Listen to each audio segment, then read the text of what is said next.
बोलो भारत माता की, भारत माता की। इस मंच की आज शोभा बढ़ाते प्रदेश के यशस्वी मुख्यमंत्री आदरणीय जयराम जी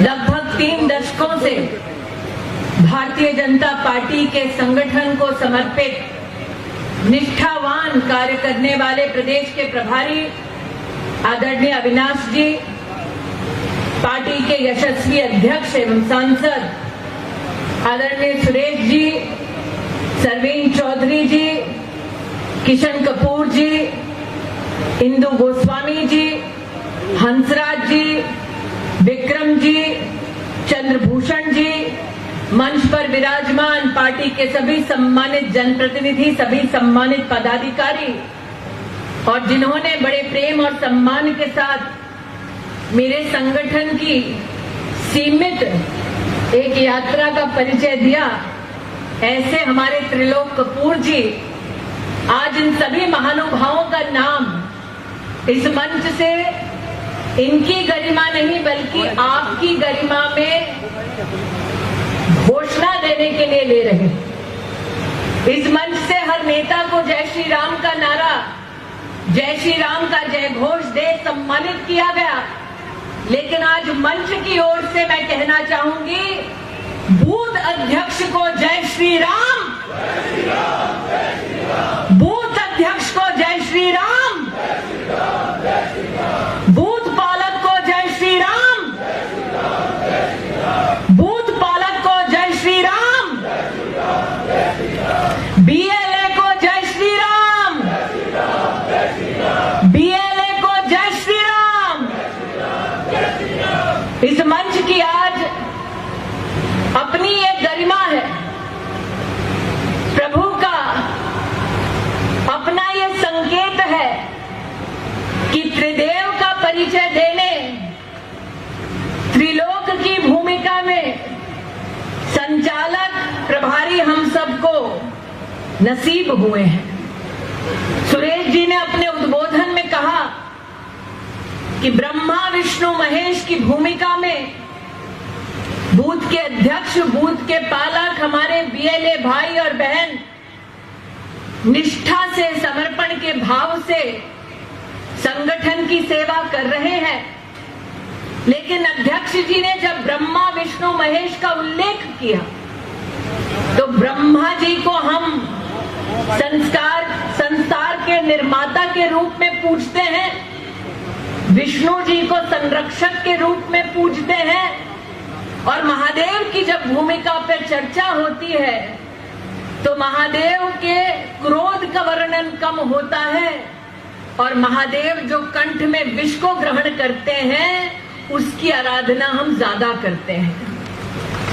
और आज अगर हमारे बूथ की शक्ति के प्रति ब्रह्मा विष्णु महेश की दृष्टि से देखा जाए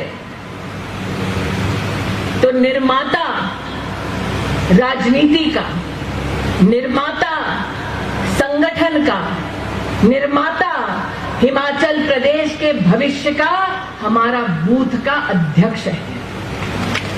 विष्णु की दृष्टि से अगर देखा जाए तो वो व्यक्ति जो संरक्षक बनता है बूथ का, बूथ में ना सिर्फ अध्यक्ष का बल्कि बूथ में स्थित हर परिवार का, तो उस संरक्षक की भूमिका में हम बूथ के पालक को देखते हैं। और अगर महादेव की चर्चा करनी है, दुश्मन को ध्वस्त करने की किसी के पास ताकत है, दुश्मन की कठोर वाणी को सुन विष के रूप में उसे धारण करने की अगर किसी के पास क्षमता है तो वो हमारे बीएलए भाइयों और बहनों के पास वो क्षमता है। इसीलिए सुरेश जी ने आज ब्रह्मा विष्णु और महेश की उपाधि हमारे त्रिदेव को दी है। मैं स्तब्ध हूं इस मंच से। त्रिलोक जी ने आप सबसे आह्वान किया कि जय घोष ऐसा हो, जय श्री राम का नारा ऐसा लगे कि आवाज दिल्ली तक जाए। त्रिलोक जी, मैं चाहती हूं दिल्ली तक नहीं, आवाज अमेठी तक पहुंचे। जैसे ही मैंने अमेठी वहां से एक भाई ने जय श्री राम का नारा दिया। उस भाई से मैं कहना चाहती हूं कि हाँ, इस देवभूमि से जय श्री राम का नारा अमेठी के उस युवराज के कान तक निश्चित रूप से पहुंचना चाहिए, जिसकी सरकार ने दुस्साहस किया, जिसकी माता जी ने रिमोट का बटन दबाते हुए वकीलों को कांग्रेस की सरकार में कहा कि जाओ जाकर कोर्ट में दस्तावेज दे दो कि भगवान राम का कोई अस्तित्व नहीं था। मैं चाहती हूं कि देवभूमि वीरभूमि हिमाचल प्रदेश से उस खानदान के कानों तक जय श्री राम का नारा जय घोष पहुंचे, जिसने वर्षों तक राम मंदिर के निर्माण से हमको वंचित रखा। तो उस खानदान से जय श्री राम। इस मंच से कुछ लोगों ने उल्लेख किया कि युवराज को कुछ ऐसा भगाया गया कि उन्होंने केरल में जाकर पनाह ली। यह सत्य है, राहुल गांधी ने केरल में जाकर पनाह ली, लेकिन यह भी सत्य है कि केरल में लक्षण कांग्रेस पार्टी ने ऐसे दिखाए कि गौ माता का गला काटकर बड़े गौरव के साथ अपना फोटो खिंचाकर ऑनलाइन डाल दी। मैं चाहती हूं कि त्रिदेव की यह ताकत उस खानदान के कानों तक ये संस्कार पहुंचाए कि जो गौ हत्या में गौरव करते हैं, वो इस देवभूमि पर आकर अगर वोट मांगने का दुस्साहस करेंगे तो हिमाचल की जनता उनको मुंह तोड़ जवाब देगी।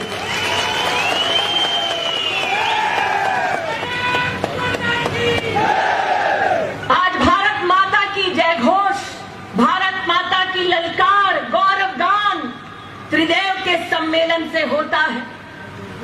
आज मैं चाहती हूं भारत मां का ये जय घोष उस भूमि से निश्चित रूप से उस खानदान के कानों तक पहुंचे, उस भूमि से जिसे भारत का पहला परमवीर चक्र मिला एक बेटे के बलिदान की वजह से। आज उस भूमि से, उस वीर भूमि से उस खानदान के कानों में भारत मां का जयकारा पहुंचे, जिन लोगों ने भारत के टुकड़े करने के नारे का समर्थन देश की राजधानी में किया। अरे ऐसे हैं खानदान के नानिहाल कि जाकर विदेश में कहते हैं कि राष्ट्र और किंगडम के बीच में हमें फर्क समझ नहीं आता। राष्ट्र हमने मात्र भूमि के टुकड़े की कल्पना में नहीं किया, जननी मांगा। और आज इस जननी के गौरव में उस खानदान के कानों तक आवाज पहुंचे कि हिंदुस्तान के वीर आज भी हिमाचल प्रदेश से पुकार कर कहते हैं भारत माता की जय। और न सिर्फ पुकारते हैं बल्कि भारत मां की जय रहे विश्व में, उसके लिए अपने प्राणों की आहुति भी देते हैं। पहुंचाओ उस खानदान के कानों तक आवाज और कहो भारत माता की। इस हृदय सम्मेलन से आज कहने आई हूं बड़ी विनम्रता से। जयराम जी ने अपने उद्बोधन में कांग्रेस के एक एक कटाक्ष का जवाब दिया। बड़ी विनम्रता से अविनाश जी ने, सुरेश जी ने कार्यकर्ता के मनोबल को बढ़ाने के लिए मार्गदर्शन दिया। लेकिन आप सब जानते हैं कि मेरे अंदर आज भी वो आग है जो मेरी वाणी से प्रस्फुटित होता है। और उसके पीछे कारण ये है कि मैंने स्वयं अमेठी में कांग्रेस के राज में 50 साल गरीब को तिल तिल कर मरते हुए देखा है। कांग्रेस के नेता ये दुस्साहस करते हैं कहने का कि हिमाचल में रिवाज नहीं है। अरे मैं पूछना चाहती हूं, हिमाचल में तो ये रिवाज भी नहीं था कि एम्स हिमाचल प्रदेश में बनाया जाए। हमने कांग्रेस का वो रिवाज तोड़ा और बिलासपुर में एम्स बनाया। हिमाचल में तो ये रिवाज भी कांग्रेस का नहीं था कि IIM बनाया जाए। हमने रिवाज तोड़ा और नरेंद्र मोदी ने हिमाचल प्रदेश में IIM बनाया। हिमाचल में तो ये भी रिवाज नहीं था कि हिमाचल प्रदेश में अटल जी के वक्त पर जिस टनल की कल्पना हुई, वो टनल का निर्माण पूर्ण होकर वो राष्ट्र के सम्मान में, राष्ट्र की सेवा में समर्पित किया जाए। 20 साल से कांग्रेस ने जो रिवाज बनाकर रखा हिमाचल में, वो रिवाज मेरी पार्टी के नेता, मेरे संगठन की सरकार ने तोड़कर दिखाया। और इसलिए कांग्रेस पार्टी के नेता कान खोलकर सुन लें, इस बार भी चुनाव में रिवाज हम तोड़ेंगे, एक बार फिर कमल का फूल खिलेगा। ये क्यों बोल रही हूं मैं? कांग्रेस ने हमेशा मुख्यमंत्री की कुर्सी को सत्ता के उपयोग, मुख्यमंत्री की सरकार को सत्ता के तंत्र के रूप में इस्तेमाल किया। और मेरी पार्टी ने, आपकी पार्टी ने, हमारी पार्टी ने सेवा का मार्ग चुना। आज मुख्यमंत्री जी अभिनंदन कर रहे हैं प्रधानमंत्री जी के कोविड काल में काम का। जनता में एक एक बच्चा जानता है, एक एक परिवार जानता है। अगर ये विपदा कांग्रेस के कार्यकाल में आई होती तो लोग भूखे मरते। आज हमारा ये गौरव है कि 25 महीने 80 करोड़ जनता को मुफ्त का अनाज घर तक पहुंचाकर अगर देश में किसी ने दिया तो वो भारतीय जनता पार्टी की सरकार ने दिया। हिमाचल में 30 लाख से ज्यादा नागरिकों तक अगर 25 महीने मुफ्त का राशन किसी ने पहुंचाया तो वो भारतीय जनता पार्टी की सरकार ने पहुंचाया। ये खानदान ऐसा दिल्ली में बैठा, और सच कहूं कि दिल्ली में, इटली में है कि यूरोप में घूम रहा है नहीं जानती, लेकिन खानदान ये ऐसा कि जब विपदा की घड़ी आई तो युवराज ने देश को भयभीत किया और कहा कि वैक्सीन मत लगाना। वो जानते थे कि अगर गरीब मुफ्त की वैक्सीन लगा लेगा तो मौत के घाट नहीं उतरेगा। वो चाहते थे कि ये वैक्सीन विफल जाए, गरीब कभी भी संरक्षण कोविड से ना पा पाए। और आज हमारा गौरव है कि हिमाचल और देश भर के नागरिक को मुफ्त की अगर वैक्सीन किसी ने दिलाई तो भारतीय जनता पार्टी की सरकार ने दिलाई। और आज ऐसा नहीं है कि मैं जीत का, यश का सेहरा मात्र अपनी सरकार के सर पर बांधती हूं। अविनाश जी ने कहा मेरी सरकार है तो मेरे लिए अच्छी है। मैं इस भ्रम में नहीं हूं कि सरकार मेरी है इसलिए अच्छी है। मैं इस गौरव में आज हूं, इसकी अनुभूति करती हूं कि मेरी सरकार ने उनकी सेवा भी की जिन्होंने शायद वोट नहीं दिया।